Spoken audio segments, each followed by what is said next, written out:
أعوذ بالله السميع العليم من الشيطان الرجيم بسم الله الرحمن الرحيم السلام عليكم ورحمة الله وبركاته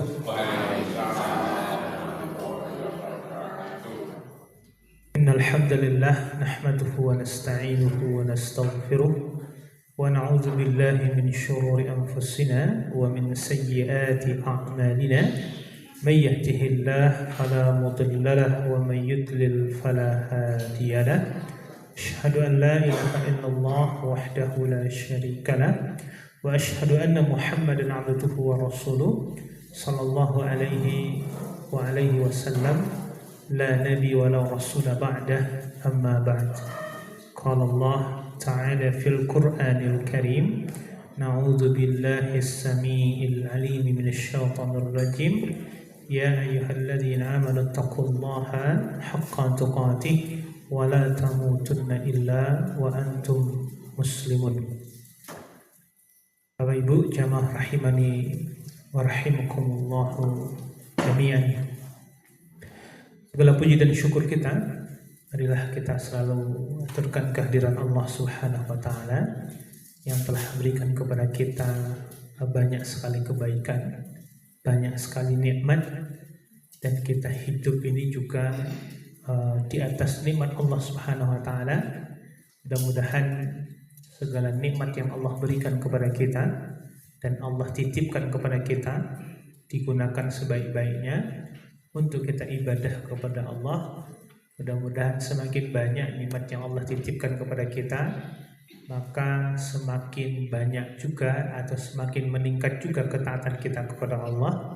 Dan mudah-mudahan semua ibadah, amal soleh, baik yang sudah kita amalkan, yang sudah kita lakukan, dan yang sedang kita lakukan, dan yang akan kita lakukan, mudah-mudahan semuanya diterima oleh Allah SWT. Amin, Allahumma amin. Sebagaimana permohonan kita dan permintaan kita kepada Allah setiap pagi meminta 3 hal. Allahumma inni as'aluka ilman nafi'an wa rizqan thayyiban wa amalan mutaqabbalan. Memohon kepada Allah diberi ilmu yang manfaat, rezeki yang baik, dan amalan yang diterima. Nah, mudah-mudahan semua kita insya Allah juga bisa istiqamah dalam iman dan Islam kita sampai akhir hayat kita, ya, sehingga kita tinggalkan dunia ini nantinya dalam keadaan akhir yang baik, yaitu husnul khatimah insya Allah. Dan insya Allah kita betul-betul berdoa kepada Allah dijadikan kita orang yang istiqamah itu dan sampai akhir hayat kita. Karena kata Nabi, innamal a'malu bil khawatim. Ya, karena sesungguhnya amalan seseorang itu dilihat di akhir-akhir hayatnya. Jadi bukan dilihat yang sekarang saja, tapi dilihat di akhir hayatnya. Ada orang yang masa kehidupannya banyak taat tapi akhir hayatnya su'ul khatimah, itu juga ada. Ada orang yang ahli maksiat tapi akhir hayatnya dia bertobat dan kemudian meninggal dalam keadaan husnul khatimah, itu juga banyak, begitu ya. Itu juga banyak gitu. Dan mudah-mudahan kita ini insya Allah ya, kita sudah berhijrah, kita sudah baik, kita sudah taat insya Allah. Dan ini kita bisa mohonnya adalah istiqomah itu sampai akhir hayat kita itu. Karena ingat, menjaga keistiqomahan pun itu juga tidak gampang, ya, gak gampang. Karena apalagi ada rayuan dari luar diri kita, ada juga rayuan dalam diri kita, begitu ya. Itu yang membuat kita kadang-kadang susah untuk istiqomahnya, ya. Di antara godaan yang datang dari luar itu bisa saja ya salahnya kita memilih teman, jadi susah istiqomah gitu kan. Atau kemudian kita itu susah atau salah dalam bergaul, itu juga akan membuat kita susah istiqomahnya. Atau dalam diri kita sendiri ada juga gangguan-gangguan syaitan yang menggoda kita untuk susah untuk menjadi orang yang istiqomah itu. Maka dari itu Ya, kita selalu ya berdoa dan minta kepada Allah. Salah satu doanya yang diajarkan oleh Allah Ta'ala dalam surat Ali Imran ayat yang ke-8, Rabbana la tuzigh qulubana ba'da idh hadaitana wa hab lana min ladunka rahmah innaka antal wahhab. Artinya apa? Wallahu a'lam bishawab. Gitu ya. Jamaah taala, atau ada doa yang juga sudah hafal kita, ya muqallibal qulub tsabbit qalbi ala dinik. Kemudian ada tambahan ya musarrifal qulub sarrif qulubana ala ta'atik, gitu ya. Wahai Rabb yang maha membolak-balikkan hati, tetapkanlah hati kami dalam ketaatan kepadamu atau dalam agamamu ini, ya. Ini minta tuh agar kita bisa istiqomah sampai akhir hayat kita itu, insya Allah ya.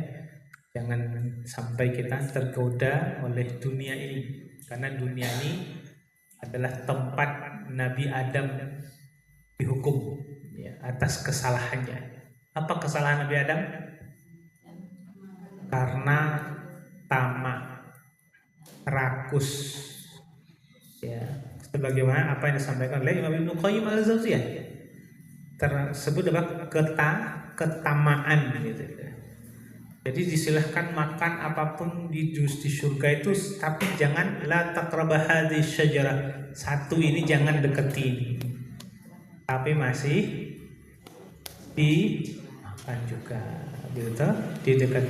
Ya, artinya jangan adalah ya, walaupun kemudian ada pihak yang lain juga yang membuat tergoda, ya, artinya ada iblis yang menggoda Adam selamat kekeh, yang digoda istrinya, gitu kan. Istrinya goyang, lalu kemudian istrinya goyah keimanannya, kemudian menggodalah suaminya, gitu ya. Akhirnya suaminya tergoda juga, akhirnya terjadilah apa yang terjadi, kan begitu ya. Kadang di masyarakat atau dalam kehidupan itu juga begitu. Ada yang kadang-kadang suaminya yang sudah tegas, istrinya yang belum tegas. Nah, jadi kadang-kadang jadi itu, atau sebaliknya pun juga bisa terjadi begitu. Makanya Imam Ibnu Qayyim mengatakan ada 3 dosa yang menjadi akar induk dari kejahatan itu terjadi di dunia. Satu adalah dosa sombong, ya, yang dicontohkan oleh iblis. Karena kesombongan itu kemudian menjadi apa? Menjadi melakukan bermaksiat kepada Allah Ta'ala, tidak mau patuh kepada Allah Ta'ala. Dia melihat bentuk perintah, tidak melihat siapa yang memerintah. Kalau Allah sudah memerintah untuk sujud kepada Adam, ya sudah, sujud sajalah, karena yang memerintahkan itu adalah Allah. Malaikat begitu, dia sujud, suruh kepada Adam, dia sujud. Karena yang dilihat itu siapa yang memerintah, tidak melihat bentuk perintahnya, begitu. Nah, jamaah yang saya taala. Jadi termasuk dosa pertama yang dilakukan oleh makhluk kepada sang Khalik itu adalah dosa sombong yang dilakukan oleh iblis itu, ya, menolak kebenaran, dan nanti meremehkan orang lain, itu sombong. Dosa kedua yang menjadi sumber keburukan terjadi itu dosa tamak, rakus, yang ini juga yang dicontohkan oleh Nabi Adam. Di dunia ini kalau ada orang yang tamak dan rakus, ya, amalah di negeri kita ini, rusaknya negeri kita ini karena orang tamak dan rakus, gitu betul.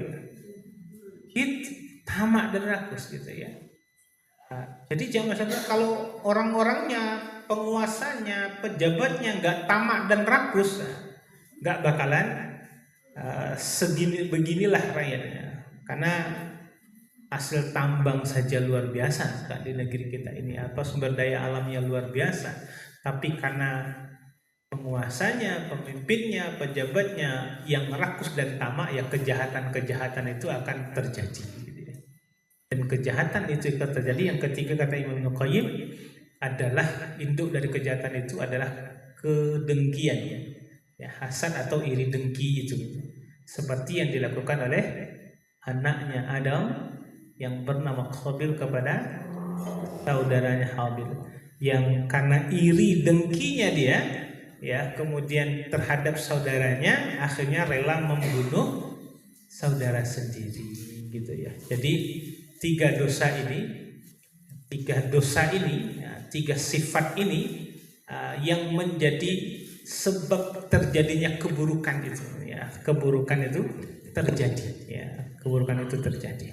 Jamaah yang dimuliakan Ta'ala, ya mudah-mudahan kita terhindar dari tiga dosa itu ya Bapak Ibu sekalian. Baik, malam ini kita coba mengingatkan Bapak Ibu sekalian ya terkait dengan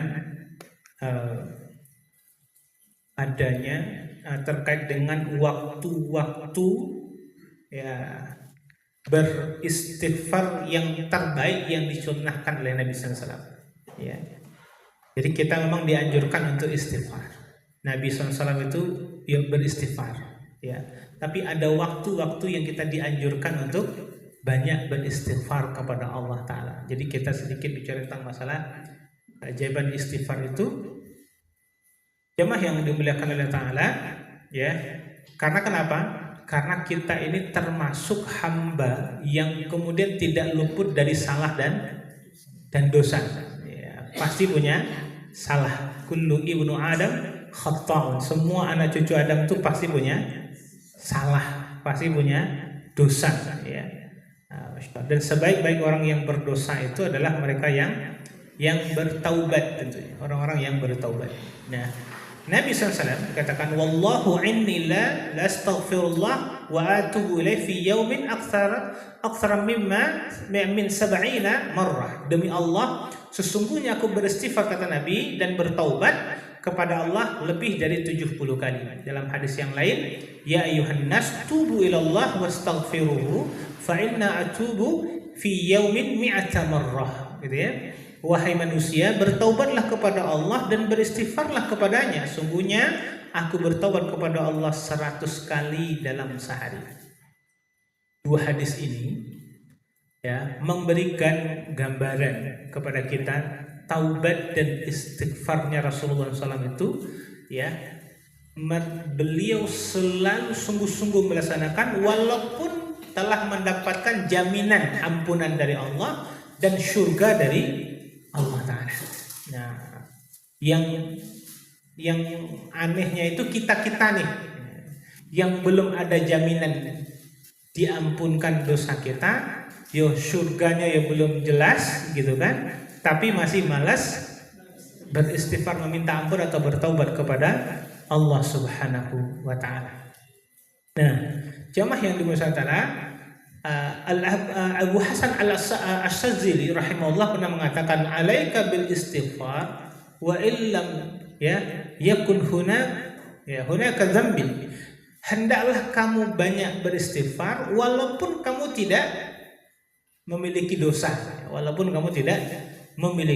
dosa, Nah, seperti Nabi kita sallallahu alaihi wasallam pun mengajarkan begitu.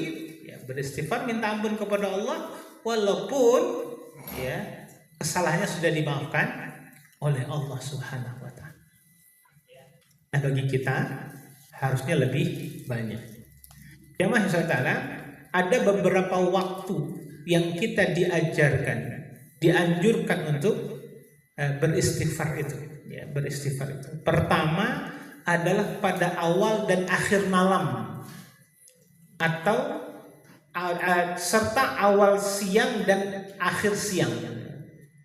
Kalau awal malam itu kapan?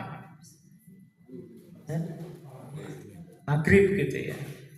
Termasuk pergantian hari dalam Islam itu pun juga maghrib gitu. Jadi pergantian hari dalam Islam itu adalah maghrib, Pak. Itu pergantian hari dalam Islam. Jadi makanya kalau misalkan sekarang ini sudah masuk hari Selasa. Makanya kemudian ada hadis dari Nabi SAW itu ya terkait dengan keutamaan orang yang meninggal hari Jumat atau malam Jumat itu. Ma min muslim yamutu yaumal jum'ah aw lailatal jum'ah illa waqahallahu fitnatal qabr. Ya, siapa orang Islam yang meninggal hari Jumat atau malam Jumat, maka dia dimasukkan maka orang itu akan diselamatkan dari azab kubur. Berarti malam Jumat itu sudah termasuk dimasukkan hari Jumat itu. Jadi Kamis malam itu sudah masuk hari Jumat, makanya disebut dengan malam Jumat. Nah, maka orang Muslim yang meninggal hari Jumat atau malam Jumat itu, maka dia akan selamat dari azab kubur. Maka Bapak Ibu yang ingin meninggal, mintalah hari Jumat atau malam Jumat. Yang nggak boleh ditentukan Jumat kapannya, ya. Jangan diminta begitu, ya. Kalau mau minta, ya Allah, matikan saya hari Jumat atau malam Jumat.